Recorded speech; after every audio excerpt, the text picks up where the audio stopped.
Una salachi garanu na akwụkwọ akụkọ nke tata bụ Mọnde ahịa eke abalị 22 nke ọnwa itoolu afọ 2025.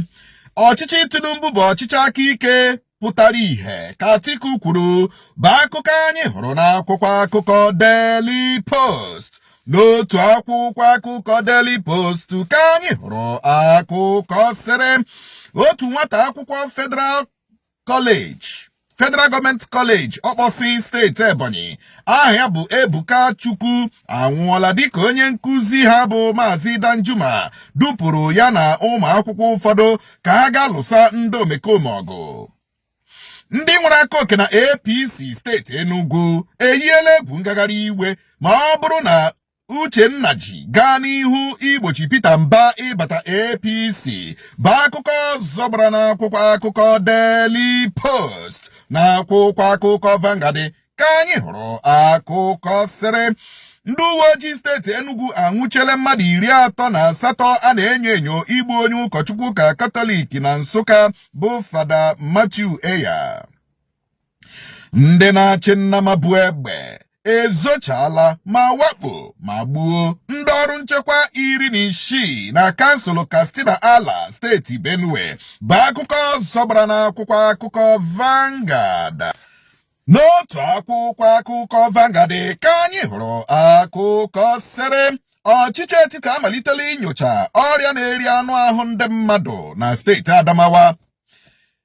Enweghị ike inwe Palestine kwuru na nke onwe ya ka Benjamin Netanyahu Prime Minister mba Israel kwuru bụ akụkọ anyị hụrụ n'akwụkwọ akụkọ Punch.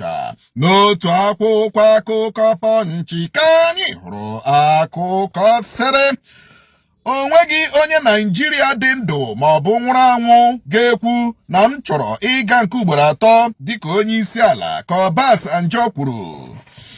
Adịm Obasanjo agọkwala o. Ịma data ma sịrị Obasanjo chọrọ ịga third term na enwechara ego obile ndị senators mgbe ahụ eke ya rie ya this and that ka ha pushuo mee amendment na constitution ka o nwee ike gaa third term as president.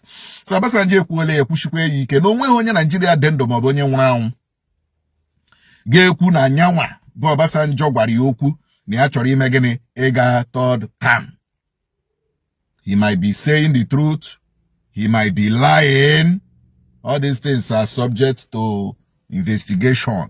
Ma ọ bụrụ na o nwere ndị nọ mgbe Obasanjo kwuru ihe mana anyị nụrụ na o butere ezigbo ego bige ndị senators mgbe ahụ.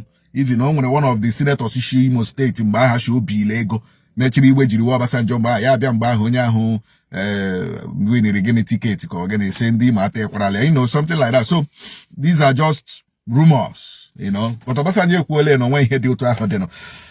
Adị ma dịka ka ahụ na-ewu ndị obu egbe a na-enyo enyo na ha bụ ndị Fulani herdsmen awakpola ndị uwe ojii nọ on patrol gbuo 16 n'ime ha na Benue. Ijikwa gị that Benue ajụchabekwa oyi aka nwekwara pockets of criminals hanging around, you know, hanging around the Benue and also threatening the peace of that state. So the state government has to work harder. Giving me natural more those criminal elements in that state. And madika ka ahụ na-ewu onye ụkọchukwu ụka Katọlik dayọsis nke Enugu bụ Fada Matthew Eya ka anyị nụrụ na ndị a na-enyo enyo bụkwa ndị Fulani herdsmen gbagbukure the Reverend Father, you know, gbagbuo ihe kpọrọzia ndị ọzọ na ya n'ime nọ na moto ya tọrọ ha. Police eme arrest about 38 suspects. They raided the forest and bushes, you know, around that area. Nwuchie about 38 suspects. Ọdịmma obere nwa Ebuka Chukwu ka nụrụ na ndị obodo mere ngagharị iwe. Nwatakịrị na-aga akwụkwọ na Federal Government College Okposi na steeti Ebonyi. Dịka a na-ekwu na onye nkụzi a na-akpọ Maazị Danjuma dile ya na ụmụaka ụfọdụ ka ha jee lụsa ndị omekome ọgụ. A na-ekwu na ndị omekome ahụ lere nwa gbuo ya ka igozi ya n'ime mmiri. So ndị obodo na-emezi protest why onye nkuzi ji edigo ụmụaka jee fight wa ndị omekome.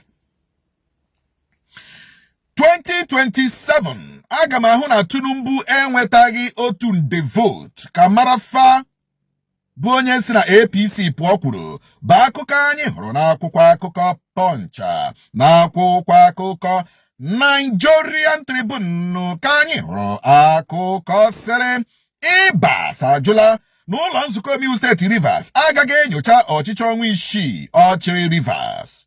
Ndị nne na nna steeti Ekiti ajụla mgbochi mahadum gbochiri ụmụ ha inweta ohere agụmakwụkwọ n'ihi afọ ole ha gbara bụ akụkọ anyị hụrụ n'akwụkwọ akụkọ Nigerian Tribune n'akwụkwọ akụkọ Nigerian Tribune ka anyị hụrụ akụkọ sịrị sonye zọọkwa gọvanọ steeti Lagos ka ndị Ọbasa na-anọchite anya ha dịka onye omeiwu n'ụlọ nzukọ omeiwu steeti Lagos gwara nwa okorobịa. Israel agbaala ụkwụ jụ nnabata mba United Kingdom, Canada, Australia, Portugal nabatara Palestine dịka mba kwụrụ n'onwe ya bụ akụkọ anyị hụrụ n'akwụkwọ akụkọ The Nation. N'otu akwụkwọ akụkọ The Nation ka anyị hụrụ akụkọ sịrị puku ndị mmadụ emeela ngagharị iwe na Brazil n'ihi iwu ndị omeiwu mba ahụ na-achọ ime ka a ghara ị na-ekpe ha ikpe dịka ndị omeiwu n'ụdị immunity. Ọchịchị Tinubu ka njọ karịa ọchịchị ndị agha ka ibe ya njọ ka El Rufai kwuru bụ akụkọ zọbara n'akwụkwọ akụkọ Disude. N'otu akwụkwọ akụkọ Disude ka anyị hụrụ akụkọ sịrị ndị obu egbe na Kogi awakpola ndị uwe ojii n'ọrụ n'okporo ụzọ. Otu ụmụ nwanyị ga-awụju n'ụlọ nzukọ omeiwu etiti ala anyị n'ihi iwu ahụ na-ekwu ka enye ụmụ nwanyị oche na ụlọ nzukọ omeiwu etiti bụ akụkọ zọbara n'akwụkwọ akụkọ Disude. N'otu akwụkwọ akụkọ Disude ka anyị hụrụ akụkọ sịrị ndị na-achị nnama bụ egbe awakpola ụlọ DIG Frank Mba n'Udenu steeti Enugu gbuo onye uwe ojii na-eche ụlọ ya nche. Ọ dịkwa egwu ndị Fulani na-achị nnama ikwuo na Benue Fulani na-achị nnama, Kogi Fulani na-achị nnama, Enugu Fulani na-achị nnama, Nsụka Fulani na-achị nnama, Imo Fulani na-achị nnama.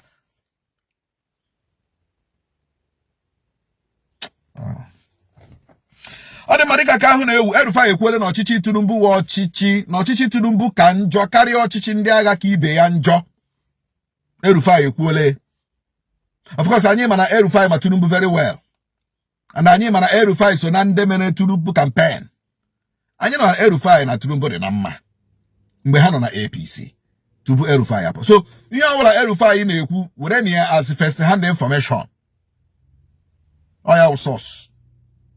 No matter na ya adịrọzi na mma bọtụ ugbu a ka anyị ga-anụ exactly ụdịrị mmadụ Tinubu ọ site n'ọnụ El-Rufai. This is not politics. Ọ mị ya ma ruo ọnọdụ ka onye ma gị very well ma ruo gị ala gị na-eshi okwu ihe ọbụla o kwuru about you. Ịtọkarịla. Ọ dị mma Ibas ajụla na agaghị enyocha ya na ọnwa 6 ọchịrị Rivers. Ibas are you okay? Are you okay? A ga-enyocha gị. Gịnị mere a ga-enyocha gị? Onwe ihe ị na-ezo? Ama m irigwule egbe. Ibas irigwule egbe. Irigwule 6 months has made you billionaire. Under 6 months you become ihe na-eribe ka mgbe ụwa gị. Irigwule under 6 months. So a ga-enyocha gị. Onye shiga erikwela mgbe ewu administrator. Ama na iri nwune iri jere erija. So ụjọ atụla gị ka enyocha gị. Onwekwere nke a na-anafụta gị. Ama m na Ibas la agba ọsọ. Ọ dị mma Israel ekwuole na enweghị ike inwe Palestinian state. Ihe ọ sọkwara Western leaders mee. Ihe ọ sọkwara UK, Canada, Australia, Portugal mee na agaghị enwerịrị a state of Palestine kwụrụ na nke onwe na ha agaghị ekwe. Which means agha ka ga-ada. Ọ dị mma ebe a ka anyị na-apịkọta kpamkpam ihe anyị na akwụkwọ akọ bịara gị kpamkpam na Nsokwachi War. Chebere na Nsokwachi War na TikTok na official Nsokwa TV na YouTube ka Chinefe gaa n'ihu gọjibọla m n'ụbọchị taa gajibọla anyị niile siriri werere.